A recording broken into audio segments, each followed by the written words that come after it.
Vamos a ver, vamos a ver a detalle qué eran estas leyes de reforma. Así vamos a ver, y luego vamos a ver también la Constitución. Pero estas son leyes, estas son las que provocaron todo. Son tres. Una se llama Ley Juárez, Ley Lerdo de Lerdo de Tejada y la Ley Iglesias de José María Iglesias. La Ley Juárez es la más famosa. Cuando ustedes alguien les pregunta, oye, ¿por qué es famoso Benito Juárez? Aparte de su frase famosa que ni es de él, se la copió no me acuerdo a quién de la Ilustración, esa del respeto al derecho ajeno es la paz. Si alguien les pregunta por qué Juárez es famoso, ¿qué hizo? Casi siempre lo que la gente a mí me contesta es, fue el que separó la iglesia del Estado. Es lo que siempre nos enseñan, fue lo que a mí me enseñaron y era lo que yo decía sin entenderlo mucho, pero es el que separa la iglesia del Estado. Entonces, la ley Juárez la elabora Benito Juárez, que en este entonces es el ministro de la Suprema Corte de Justicia, es el presidente de la Suprema Corte. Este decreto es para erradicar los fueros del clero y los militares y se fundamenta en el principio de la igualdad civil ante la ley. Esto no nos dice mucho, pero ahí les va. Ustedes apunten ahí en su libreta. ¿Qué significa fueros al clero y militares? En esta época había tres, digamos, un fuero es como una jurisdicción y una jurisdicción es como un dominio. Por ejemplo, el fuero eclesiástico, que es el clero, es lo de la iglesia. Tú atiendes lo de la iglesia. El militar es lo de la milicia, el ejército. Y el civil es la gente. Bueno, en estas épocas la iglesia dominaba los tres. La iglesia tenía fuero con los tres. Y el clero y la iglesia estaban unidos. Entonces, lo que hace Benito Juárez nada más es decirle, a ver, iglesia, tú encárgate nada más de la iglesia. Porque antes la iglesia tenía lo eclesiástico, que es el clero, un poquito la milicia y lo civil. Les voy a poner un ejemplo de lo civil. Hoy, cuando ustedes quieren un acta de nacimiento, ¿a dónde van? Al registro civil. Si se van a casar, van al registro civil. El registro civil es un producto de estas leyes. Antes no existía. Antes no había actas de nacimiento. Antes el acta de nacimiento era la fe de bautizo. La fe de bautizo era el equivalente al acta de nacimiento. Hoy sabemos cómo se llamaban los personajes históricos, los niños héroes, sabemos que sí existieron porque hay fe de bautizo. Pero la fe de bautizo era cuando te bautizaban, porque antes se creía que uno nacía cuando lo bautizaban en la iglesia. Entonces, muchos personajes a lo mejor no sabemos cuándo nacieron realmente, pero sabemos cuándo los bautizaron. En este entonces, esa se consideraba que era el día de tu nacimiento. Entonces, ¿fe de bautizo qué es? El bautizo lo hace la iglesia. Entonces, la iglesia era la que determinaba cuándo nacías. Sí, entonces, si uno quería registrar eso, uno tenía que ir a la iglesia y tenía que pagar. Oye, me quiero casar por la iglesia. Todo esto antes lo hacía la iglesia. Oye, se murió un familiar mío ahí en mi casa, porque antes la gente fallecía en las casas. Entonces, ¿qué pasaba? La iglesia hacía un acta, algo parecido a una fe de defunción, que ahora son las actas de defunción. Todo lo hacía la iglesia. No había manera de hacerlo de otra forma. La iglesia tenía que dar esa fe. De hecho, por eso se le llama fe, fe de bautizo, fe de matrimonio, fe de divorcio, que en esas épocas eran muy raros, y la fe de defunción. ¿Y qué es la fe? Pues creer en Dios. Todo esto lo hacía la iglesia. A eso me refiero con lo civil. ¿Qué hace Benito Juárez? Le dice a la iglesia, mira, te voy a quitar lo militar, bueno, más que nada lo civil. Te voy a quitar lo civil. A eso se refiere con separar la iglesia del Estado. No es que la iglesia esté mal, no es que ustedes, iglesia, sean malos, es que ustedes están encargando de más cosas de las que deben. Y esto está manteniendo que esto sea muy medieval. Y yo quiero avanzar. Yo quiero seguir usando las leyes que usan en Europa. Y en Europa, obviamente, pues el liberalismo hace que la iglesia se encargue nada más de la iglesia. Entonces, todos estos bautizos, todas estas bodas, estas defunciones, ya no van a ser de la iglesia. Eso lo voy a hacer yo, Estado, porque yo me encargo de gobernar a la gente. Tu iglesia no vas a gobernar a la gente, nada más les vas a decir cómo es la fe y los vas a guiar, pero el Estado es el que los va a gobernar. Y lo militar, ¿qué es? Imagínense que ustedes son personas y los juzga ¿cómo se llama? Una corte militar. Pues los va a juzgar como soldados y los van a fusilar cuando a lo mejor lo que hicieron no fue algo muy grave. Se fijan, estaba todo revuelto y todo al final lo acababa decidiendo la iglesia. Entonces, tu iglesia, preocúpate por tus cosas, que es el clero, lo militar que se ocupe de lo militar. ¿Y quién se encarga de la gente? El registro civil.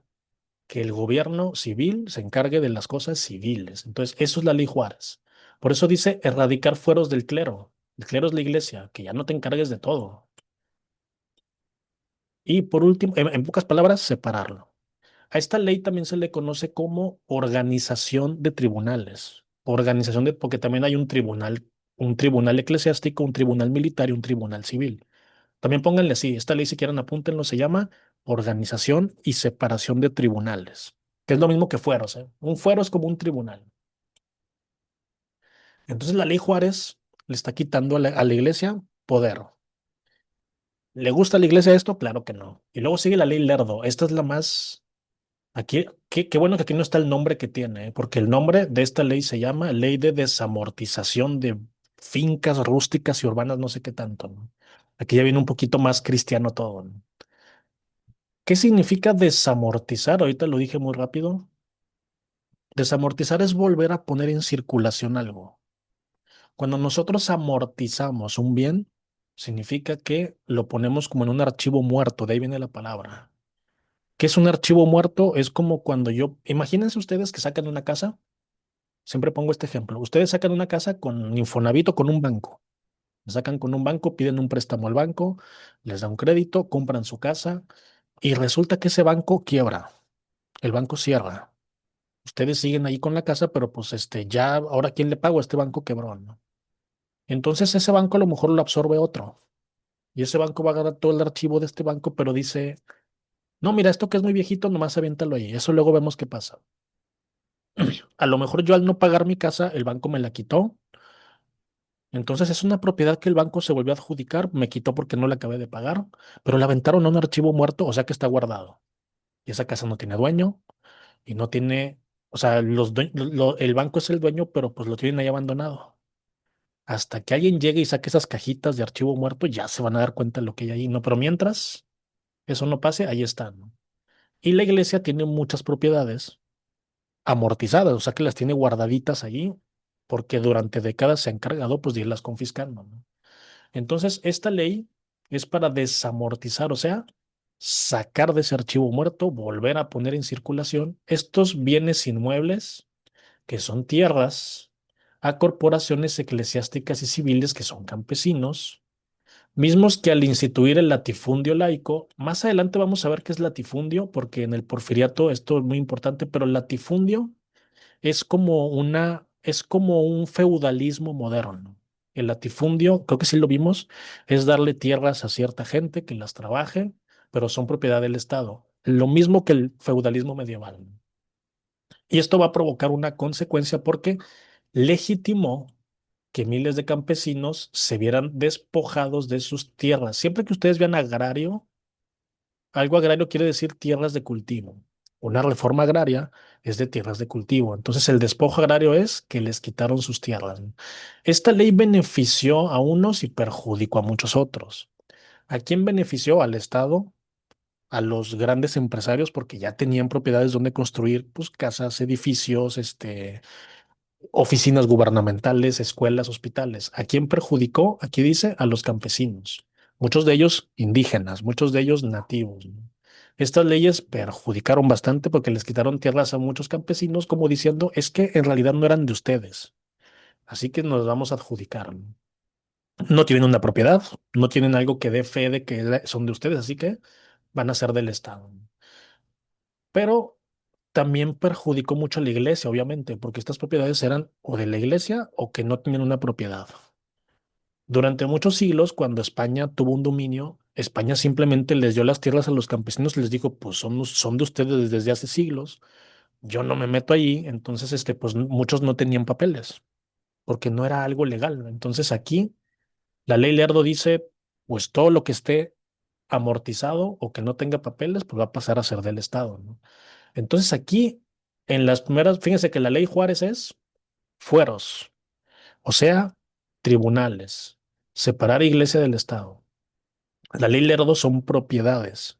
Entonces, si quieren, apúntenlo así. La ley Juárez, ¿qué hace? Le quita poder a la iglesia.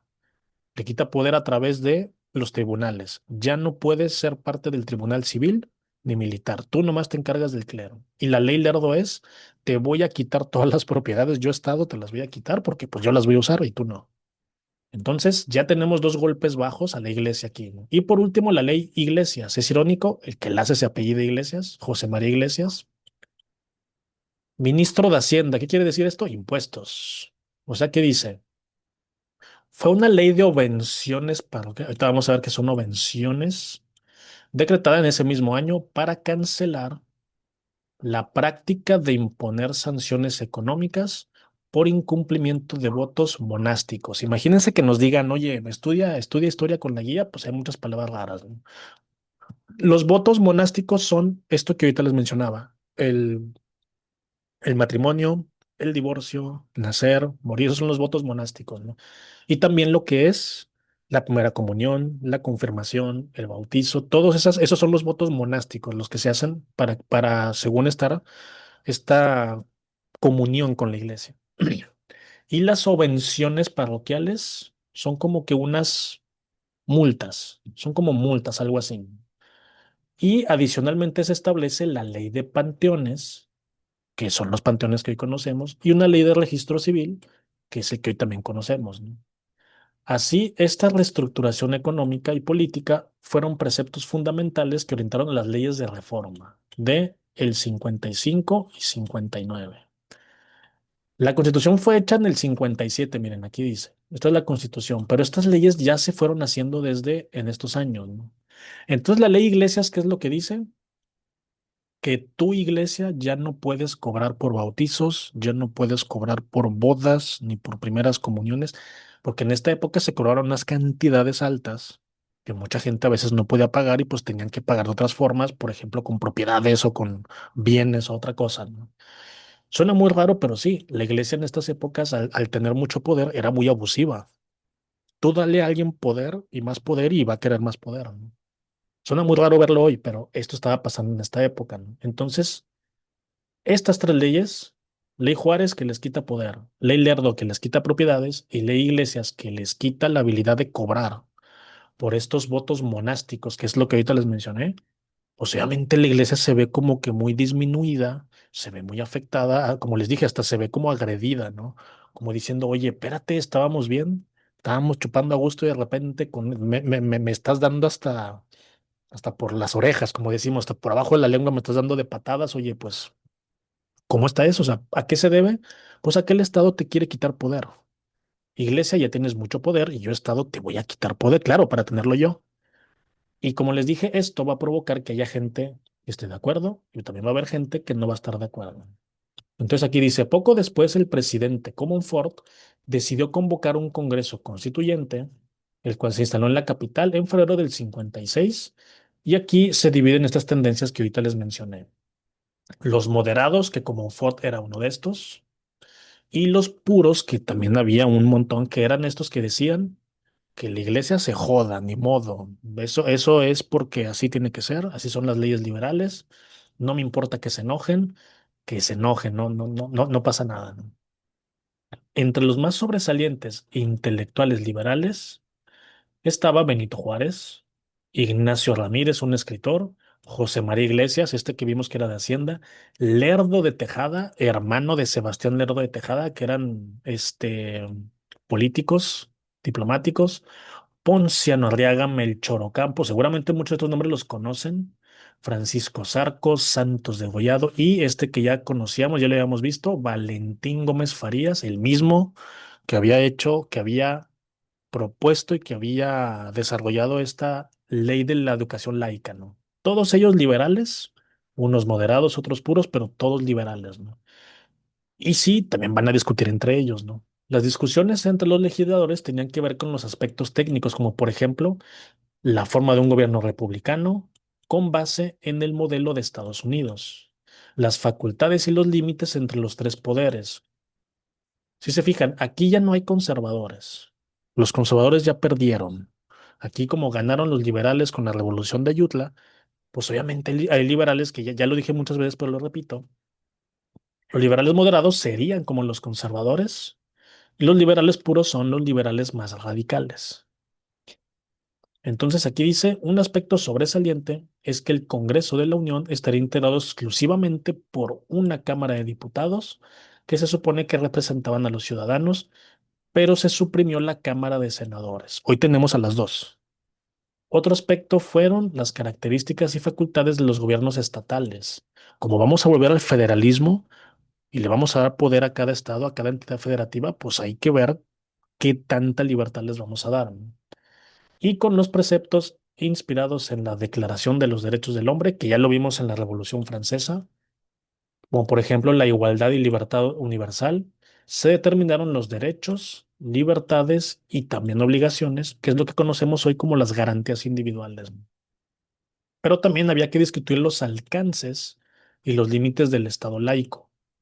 ¿Qué tanta libertad puedes tener contra la iglesia? ¿Qué tanto puedes, por ejemplo, hoy hay mucha libertad, hoy hay mucha libertad laica. Hoy una persona puede incluso insultar a un católico o puede insultar la religión y no pasa nada. En esta época esto era casi una blasfemia, ¿no?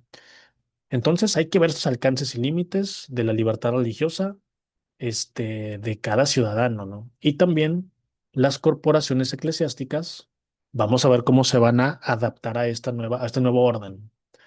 Y dada la expresa advertencia del episcopado mexicano, o sea, la iglesia, la iglesia, como les dije ahorita, amenazó de excomulgar a quien legislara o aprobara estas leyes. ¿Qué significa legislar? A todos los que hicieron las leyes, o sea, a todos los que aquí arriba subrayé.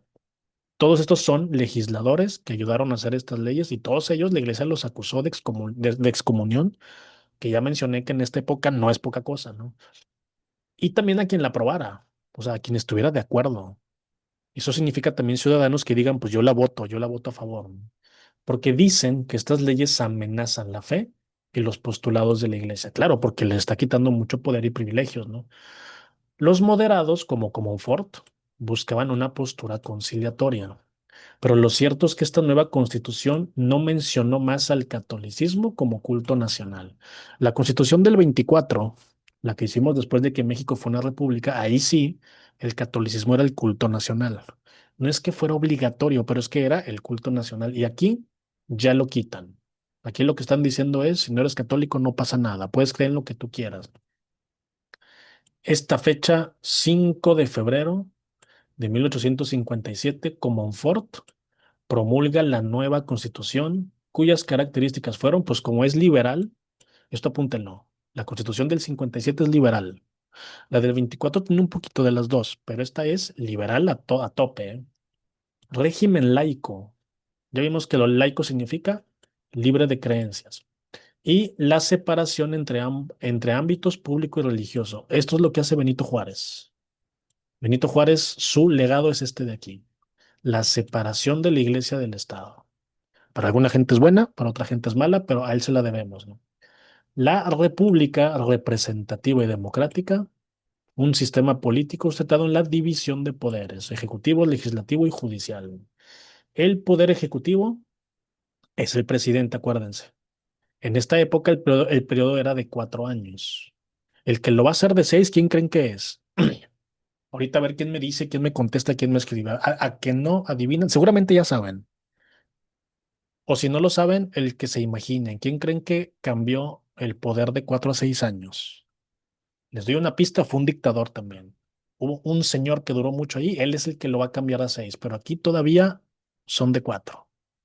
Entonces, ese es el ejecutivo, el presidente, que los periodos van a ser de 4 años. Y luego el legislativo, ¿qué dijimos que era legislar?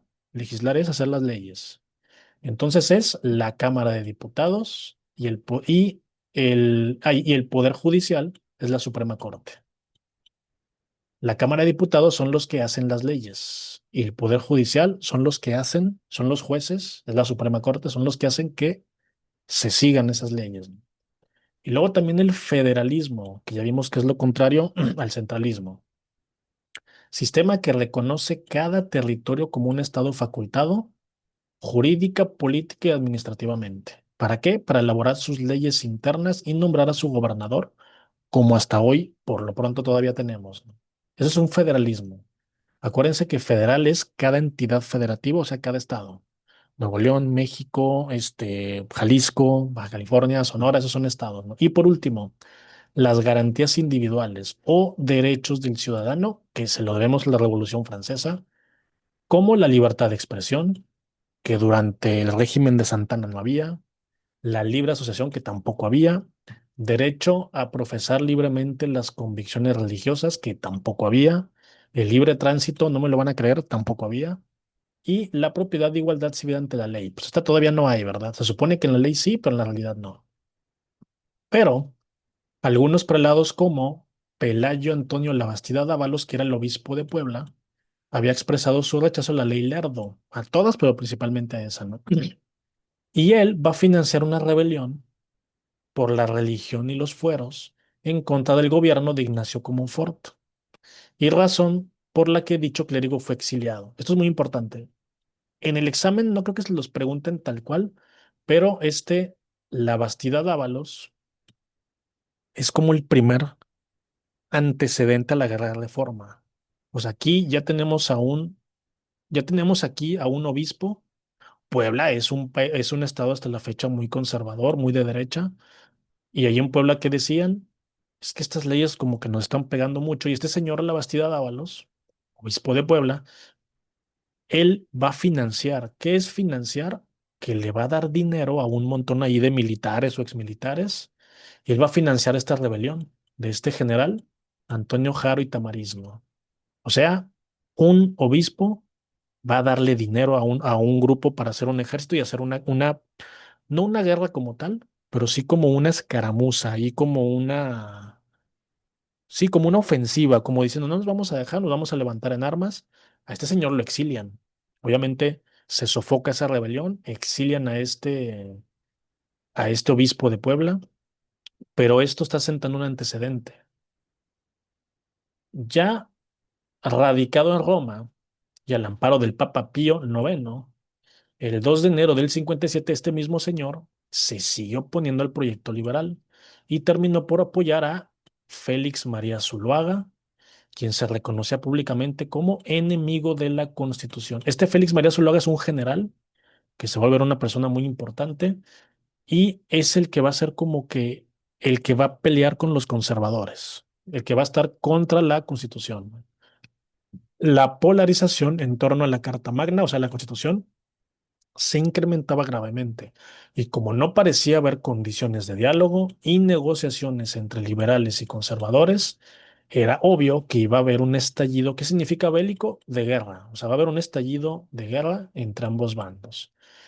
Esto de la Bastida Dávalos, nada más ténganlo ahí como contexto de que pues fue una persona que se opuso, el gobierno lo exilia, y como que esto mucha gente dice, oye, pues qué manera tan represiva, ¿no? Como que no nos gusta que también el gobierno pues no sea tolerante con quienes no están de acuerdo. Claro, este señor le pagó un ejército para que fueran y hicieran esta rebelión, ¿no? Pero ya tenemos aquí todo el caldo de cultivo para una guerra nueva que ahorita la vamos a ver, ¿no? Entonces aquí dice, aspectos positivos y negativos de las leyes de reforma y la Constitución del 57. ¿Qué fue lo positivo? Se consolidó el federalismo y la división de poderes, que esto es bueno, aunque hoy digan que no, aunque hoy el presidente quiera centralizarlo, esto es bueno. Se fortalecieron los derechos civiles, esto siempre va a ser bueno, y se puso en circulación la riqueza del clero. Eso es bueno, pues, para la gente, pero pues no es bueno para la iglesia, ¿no? ¿Qué es lo negativo? Para todos, se despojó a los campesinos de sus tierras, la mayoría nativos indígenas, y se fomentó un régimen latifundista, o sea, medieval, feudalista medieval. Esto es malo. Esto pues no es bueno para nadie.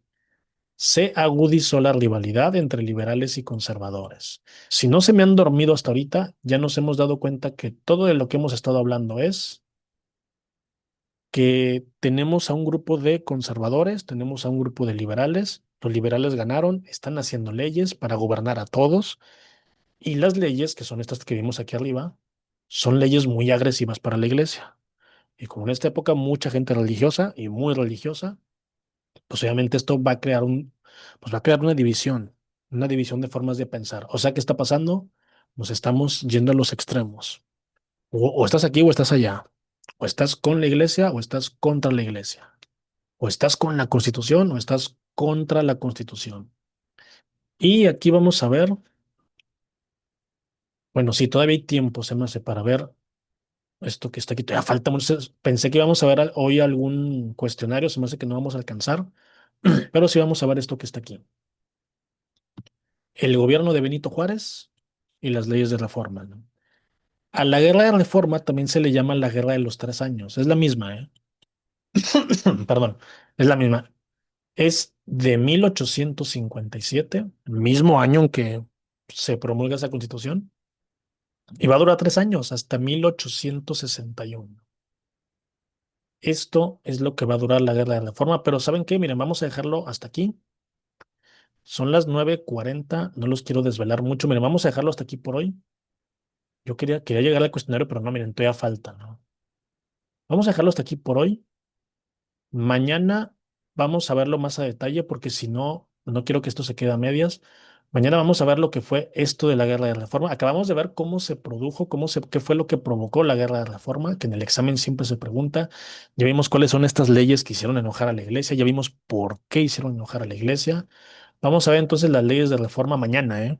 Mañana nos conectamos a la misma hora, a las 8, y vamos a ver, después de que se termine esta guerra de reforma que va a durar, ya vimos 3 años, del 57 al 61. Vamos a ver que después va a haber la segunda intervención francesa, pero ¿cómo que salimos de una guerra para entrar a otra? Lo vamos a ver mañana. Aquí, que es la época de Max, bueno, este es Napoleón III, sobrino de Napoleón. Vamos a ver esto a detalle.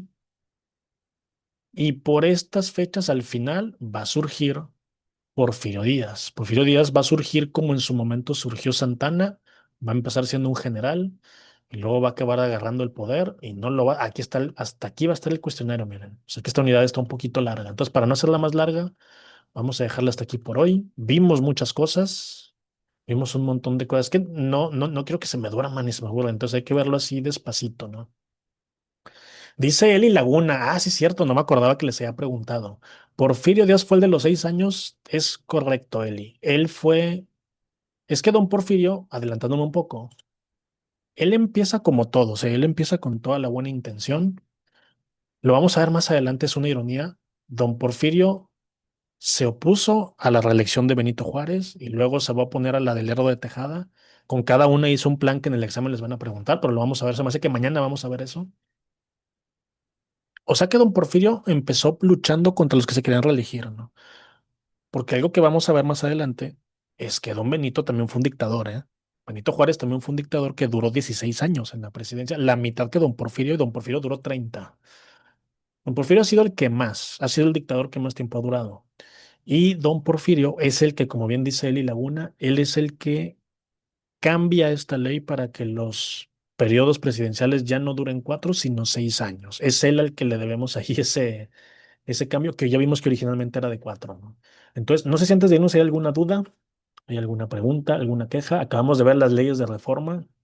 Son varias, pero principalmente estas tres son las que en el examen les pueden decir Juárez, Ley Lerdo y Ley Iglesias y les van a pedir que las ordenen. A ver, ¿cuál es cuál? ¿Cuál es la de los tribunales? ¿Cuál es la de las propiedades? ¿Y cuál es la de los cobros? ¿Cuál es la de los cobros que hace la iglesia? ¿No? Hasta ahorita yo veo, digo, he dejado claro qué son los liberales, qué son los conservadores, qué son los centralistas, qué son los federalistas, pero yo sé que son muchos términos, sé que a veces los mareo, los revuelvo, pero sí me interesa que lo tengan claro porque con eso van a pasar el examen, ¿eh? El examen es mucho de contexto, el examen es mucho de entender todo esto y ya vieron que entenderlo sí está complicadito, ¿no? Es como una novela. Leer esto es como leer una novela donde hay héroes y hay villanos, ¿no? Si les queremos decir así, ¿no? Pero es gente que está peleándose por el poder todo el tiempo, ¿no? Entonces, vamos a dejarla hasta aquí por hoy.